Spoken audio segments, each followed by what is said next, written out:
तर मंडळी मजेत आहात ना? आज घेऊन आले आहे दही तडका किंवा तिखारीची रेसिपी. अतिशय साधी सिंपल आणि खूप छान लागते ही. तर सर्वप्रथम दही घेतलं आहे मी या ठिकाणी, ते फेटून घेत आहे काटा चमच्याने. तर या ठिकाणी अंदाजे अर्ध वाटी इतके ही दही आहे. छान स्मूथ होईपर्यंत आपल्याला याला फेटून घ्यायचं आहे. तुम्ही पाहू शकता कशी कन्सिस्टन्सी झाली होती त्याची. या ठिकाणी आता आपण लसूण आणि लाल मिरची टेचून घेणार आहे. तर ही लाल मिरची कलरवाली येते ना, ती वाली आहे, प्लस ती तिखटसुद्धा आहे. 3 लसणाच्या पाकळ्या आणि 1 चमचा लाल तिखट घेतलेला आहे. मस्त त्याला टेचून घेतलं आहे. त्यानंतर टेचून झाल्यानंतर आपल्याला याच्यामध्ये पाणी ॲड करायचं आहे, जेणेकरून तडक्यामध्ये आपण हे टाकलं मिश्रण की ते जळलं नाही पाहिजे. म्हणून आपण थोडंसं पाणी घालून घेऊयात. पाणी घातलं आहे आणि त्याच्यानंतर आता हे मिक्स करून घेणार आहे. मिक्स करून झालं की आपल्याला या ठिकाणी फोडणी करायची आहे. फोडणीची तयारी मी करून घेतलेली आहे. चला तर मग आपण फोडणी करून घेऊयात. फोडणीसाठी एक कढई तापत ठेवली आहे. त्याच्यामध्ये तेल घातलं आहे 1 मोठी पळी. त्यानंतर आता याच्यामध्ये मी मोहरी घातली आहे, अंदाजे ही पाव चमचा आहे. त्यानंतर जिरं घालणार आहे.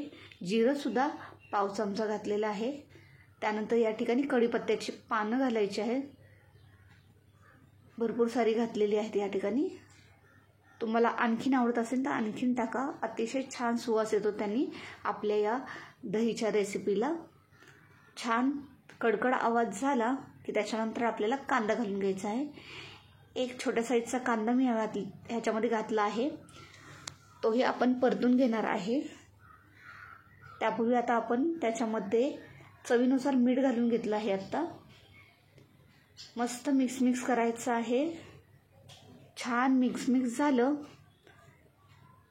की त्याच्यामध्ये टेचलेलं लसूण आणि लाल तिखटचं जे मिश्रण आपण तयार केलं होतं ते आपण ह्याच्यामध्ये घालणार आहे.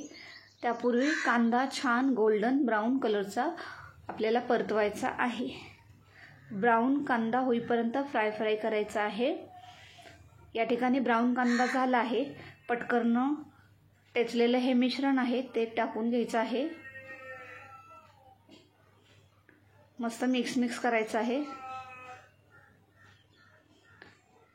मसाला भाजला गेला की आपल्याला ह्याला गॅस बंद करून टाकायचा आहे.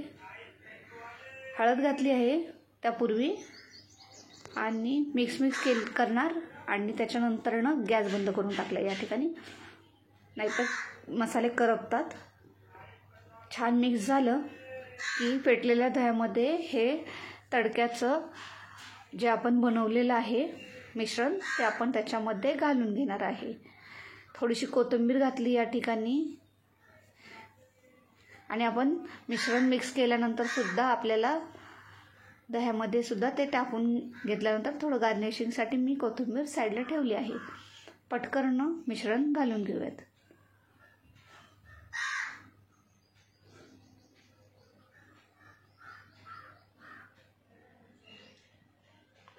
या ठिकाणी मिश्रण घालून झालेलं आहे. मस्त मिक्स करूयात. ही रेसिपी तुम्ही भाताबरोबर, चपातीबरोबर, भाकरीबरोबर कशाही सोबत खा. अतिशय छान लागते. पटकन बनते.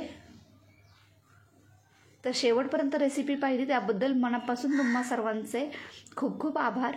तर जवळून दाखवत आहे ही रेसिपी तुम्हाला. तर अशा प्रकारे ही दिसते. दिसायला पण छान आहे आणि चवीला मात्र अतिशय मस्त आहे. तर ही होती आपली उन्हाळ्यातली पहिली रेसिपी जी आपण पटकन बनवून खाऊ शकतो अशी. तर ही रेसिपी आवडली असेल तर पटकन आपल्या चॅनलला लाईक, शेअर, सबस्क्राईब, फॉलो करा. त्यामुळे तुम्हाला माझ्या प्रत्येक व्हिडिओची नोटिफिकेशन वेळोवेळी मिळत राहील.